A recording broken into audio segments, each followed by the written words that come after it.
का शेती संदर्भात तुम्हाला कसं काय सुचलं? म्हणजे ही वेस्टीज जागा होती. जागा म्हणजे त्यात काय असं ते घाणेर गवत होतं, लवी होती, दगड होते. असं हे करून विचार केला का आपण जागा साफ करू. साफ केल्यानंतर लक्षात आलं का आपण काहीतरी भाजीचा आपण प्लॅन करू शकतो. मग ही भाजी मी बरेच वर्ष बिनखताचीच भाजी खातो. पण आता लोकांना पण थोडंसं भाजी देण्याचा प्रयत्न करतोय. आणि जी भाजी आहे ना, ही विकलेलीच नाही. जो आला त्याला कोणाला भाजी पाहिजे, वांगी पाहिजे, टोमॅटो पाहिजे, काय पाहिजे ते आपण देण्याचा प्रयत्न करतोय.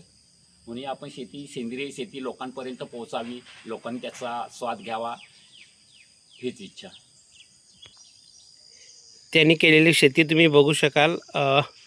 वांगी आहे, मेथी आहे, त्याच्यानंतर कांदा आहे, मिरचीसुद्धा आहे, बटाटा आहे, सोनचाफा आहे, हा चणा आहे, गवार आहे, त्याच्यानंतर मक्याची लागवड आहे, पालक आहे, मेथी आहे, शापूपासून सर्वच काही केलं आहे.